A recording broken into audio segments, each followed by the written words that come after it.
அனைவருக்கும் வணக்கம். இந்த பதிவில் என்ன பார்க்க போகிறோம் அப்படின்னா, எல்லாருமே எதிர்பார்த்து கொண்டிருக்கிற ஒரு அற்புதமான நாள் தான் ஆஷாட நவராத்திரி.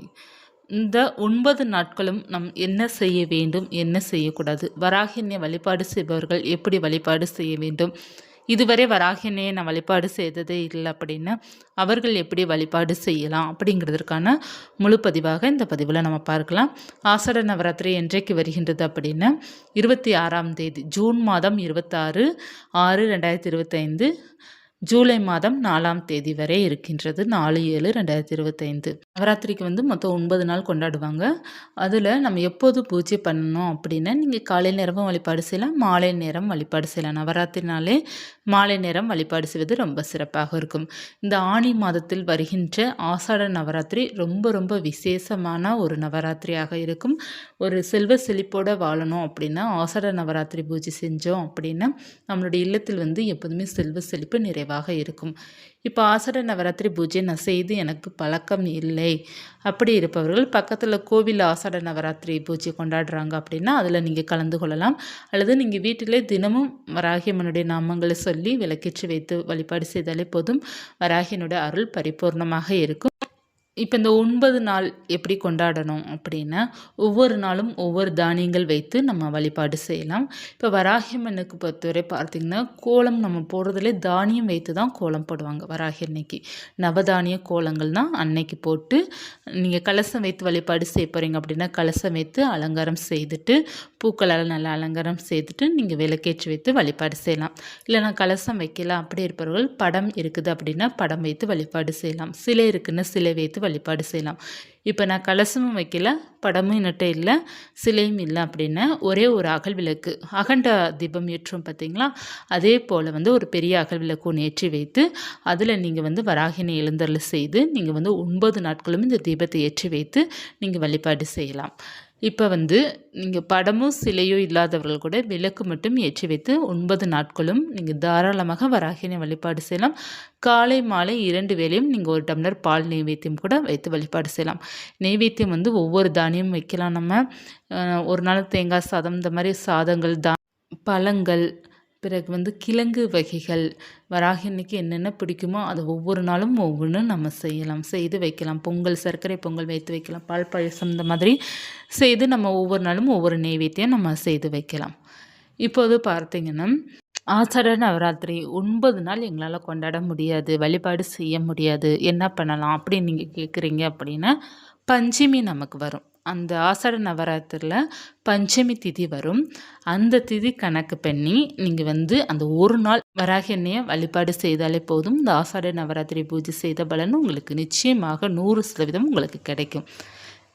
மாதத்தில் நமக்கு பஞ்சமி மாதம் 2 முறை வருது பார்த்திங்களா.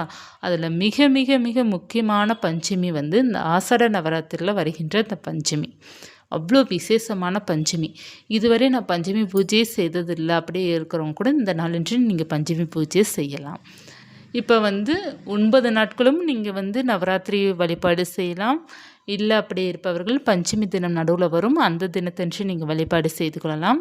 இல்லை நான் எதுவுமே வழிபாடு என்னால் செய்து எனக்கு பழக்கம் இல்லை அப்படி இருப்பவர்கள் 9 நாளும் வராகி மனசில் நினைத்து கொண்டே இருங்க. உங்களுடைய நாமங்கள் 12 நாமாவளிகள்லாம் இருக்கு இல்லையா, அதெல்லாம் சொல்லிக்கொண்டே இருங்க. அன்னையோட அருள் பரிபூர்ணமாக இருக்கும். நம் மனசில் நினச்சாலே அந்த அன்னை நம்ம கூட தான் இருப்பாங்க. அந்தளவுக்கு ரொம்ப சக்தி வாய்ந்தவங்க. அவங்களுடைய நாமங்கள் நம்ம வாயில் வருது அப்படின்னாலே அவங்களுடைய ஆசீர்வாதம் நமக்கு பரிபூர்ணமாக இருக்குது அப்படிங்கிறது தான் அர்த்தம். அதனால் அவங்களுடைய நாமத்தை சொல்கின்ற பாக்கியமே பார்த்திங்கன்னா நமக்கு அவ்வளோ புண்ணியங்கள். நீங்கள் அவங்களுடைய நாமத்தை மட்டும் 9 நாட்கள் சொல்லிக்கொண்டே இருங்க.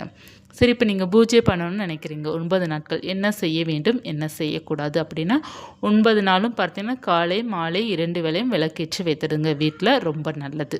அடுத்து உங்களுடைய சௌகரியத்தை பொறுத்து நீங்கள் நைவேத்தியம் பண்ணுறது, பூக்கள் தினமும் வாங்கி அலங்காரம் செய்வது எல்லாமே உங்களுடைய சௌகரியம் பொறுத்து. அடுத்து பார்த்திங்கன்னா நம்ம செய்ய வேண்டியது என்ன அப்படின்னா, இப்போ நீங்கள் ஆஷாட நவராத்திரி பூஜை பண்ணும்போது பார்த்தீங்க அப்படின்னா முழு நம்பிக்கையோட ஏதாவது ஒரு கோரிக்கைகள் வைங்க, உங்களுடைய வேண்டுதல் வைங்க. 9 நாட்களுக்குள்ளே நிச்சயமாக நிறைவேறும். அந்த பாக்கியம் நிச்சயமாக அன்னை கொடுப்பாங்க. இதில் செய்யக்கூடாத விஷயங்கள் நம்ம பார்க்கலாம். செய்கின்ற விஷயம் தினமும் விளக்கு போடுங்க, மனசை ஆனந்தமாக வச்சுக்கோங்க, யார் கூடயும் சண்டை போடாதீங்க. திருப்தியாக பூஜை பண்ணுங்கள். 5 நிமிடம் வழிபாடு செஞ்சாலும் திருப்தியாக வழிபாடு செய்யுங்க. இந்த 9 நாட்களை நல்லபடியாக நிறைவு செய்யுங்க. இப்போ வந்து செய்யக்கூடாதது என்ன அப்படின்னு 9 நாட்களும் வீட்டில் பார்த்தீங்கன்னா அசைவம் எதுவும் எடுத்துடாதீங்க. நீங்கள் வந்து வராகி அன்னைக்கு வந்து 9 நாள் நவராத்திரி பூஜை பண்ணுறீங்க அப்படின்னா, நான் சாப்பிட மாட்டேங்க, எங்கள் வீட்டில் இருக்கிறவங்க சாப்பிடுவாங்க அப்படிலாம் பார்த்தீங்கன்னா நவராத்திரிக்கு நம்ம சொல்லக்கூடாது. மற்ற நாள் எதுனாலும் உங்களுடைய விருப்பம் தான். இப்போ 21 நாள் பூஜை பண்ணுறது, 48 நாள் பூஜை பண்ணுறது கூட உங்களுடைய சௌகரியம் தான். நவராத்திரி பூஜை வந்து வீட்டில் நம்ம எடுக்கிறோம் அப்படின்னா அன்னை வந்து நம்ம வீட்டில் இருப்பாங்க, குடியிருப்பாங்க. அப்படி இருக்கையில் நம்ம வீட்டில் வந்து நான்வெஜ்லாம் பிளங்கக்கூடாது. அதே போல் வந்து சுத்தபத்தமாக இருக்கணும். அதுவும் நீங்கள் தெரிந்துக்கோங்க.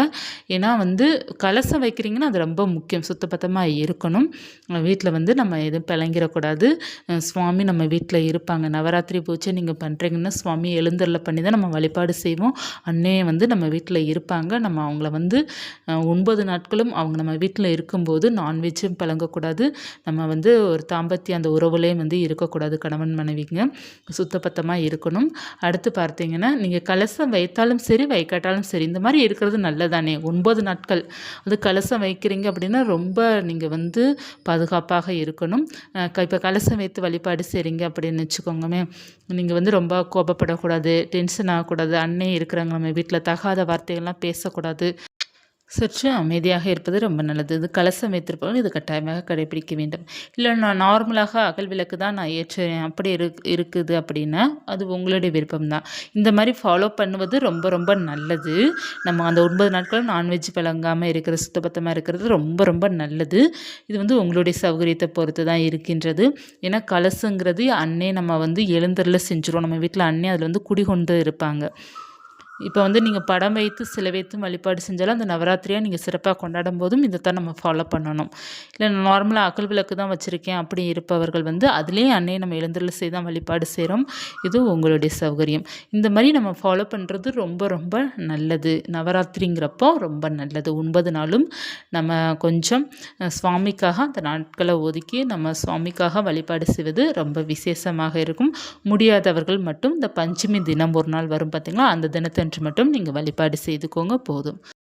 ஆஷாட நவராத்திரி பூஜை ரொம்ப விசேஷமான பூஜை. இந்த பூஜை செய்பவர்களுக்கு வந்து வறுமை ஒன்று வரவே வராது. வீட்டில் வந்து தனமும் தானியமும் நிறைவாக இருக்கும். விவசாயம் செய்கிறீங்க அப்படின்னா விவசாயம் வந்து செழிக்கும். ரொம்ப நல்லாயிருக்கும் விவசாயம் பண்ணுறவங்களுக்கு. அடுத்து பார்த்திங்கன்னா நம்ம வீட்டில் இருக்கிற எல்லா பிரச்சனையும் தீர்ந்துடும். அன்னையோட ஆசீர்வாதத்துடன் பார்த்திங்கன்னா உங்கள் வாழ்க்கை நிச்சயமாக மாறும். செல்வமும் செழிப்பாக இருக்கும். வாழ்க்கையில் வந்து சந்தோஷமும் மகிழ்ச்சியும் அதிகமாகவே இருக்கும். இந்த 9 நாள் வராகி அன்னைக்கு ரொம்ப உகந்த நாள். இந்த நாளில் நம்ம வராகி அன்னைட்ட என்ன வேண்டுதல் கேட்டாலும் அது நடக்கும். அன்னையோட ஆசீர்வாதம் நமக்கு பரிபூர்ணமாக இருக்கும். அதனால் ஏதேனும் ஒரு வேண்டுதல் வைத்து வழிபாடு செய்யுங்க. அந்த வேண்டுதல் நிச்சயமாக நிறைவேறும். இப்போ வந்து படம் இல்லை, சிலை இல்லை, கலசம் வைக்க முடியலன்னு கூட ஃபீல் பண்ணாதீங்க. ஒரு விளக்கேற்றி வைத்து வழிபாடு செய்யுங்க. அல்லது மனசார கூட வழிபாடு செய்யுங்க. 9 நாளும் வராகி அன்னையை மனசில் நீங்கள் வந்து வச்சுக்கோங்க. மனசில் நினச்சிட்டே இருங்க. நல்லதே நடக்கும். வராகியனோட ஆசீர்வாதத்தால் பார்த்திங்கன்னா நம்ம என்ன வேண்டுதல் வைக்கிறோமோ அந்த வேண்டுதல் அந்த 9 நாட்களுக்குள்ளே நமக்கு நிறைவேறும். நம்பிக்கையுடன் இருங்க. இப்போ வீடு கட்டணும் இல்லை வேறு ஏதாவது வேண்டுதல் வச்சுருக்கிறீங்க அப்படின்னா அடுத்த ஆஷாட நவராத்திரி வர்றதுக்குள்ளே உங்களுக்கு இந்த வேண்டுதல் வந்து நிறைவேறிடும். இப்போ ஒரு நல்ல வேலை கிடைக்கணும், நல்ல ஒரு சம்பள உயர்வு கிடைக்கணும் அப்படின்னா இந்த 9 நாட்களுக்குள்ளேயே உங்களுக்கு நிச்சயமாக நிறைவேறும். இந்த தகவல் உங்களுக்கு பயனுள்ளதாக இருக்கணும்னு நினைக்கிறேன். இருந்துச்சுன்னா சப்ஸ்கிரைப் பண்ணி வச்சுக்கோங்க, சேனலை லைக் பண்ணிக்கோங்க. அடுத்தடுத்து நம்ம ஆஷாட நவராத்திரி பற்றி தகவல் பார்த்துட்டே இருக்கலாம். அடுத்து பார்த்தீங்கன்னா விரதம் இருக்கிறோன்னு நினைக்கிறீங்கன்னா எப்படி நீங்கள் விரதம் இருக்கணும், என்ன செய்யணும் அப்படிங்கிறத பார்க்கலாம். ஒவ்வொரு தகவலாக நம்ம பார்க்கலாம். இன்றைக்கி நமக்கு நாள் இருக்குது. 26ஆம் தேதி தான் நமக்கு வந்து ஆஷாட நவராத்திரி ஸ்டார்ட் ஆகுது. இன்னும் ஒரு வாரம் இருக்குது இல்லையா? அதுக்குள்ளே நம்ம இன்னமும் நிறைய தகவல் பார்க்கலாம். சப்ஸ்கிரைப் பண்ணி வச்சுக்கோங்க. நன்றி.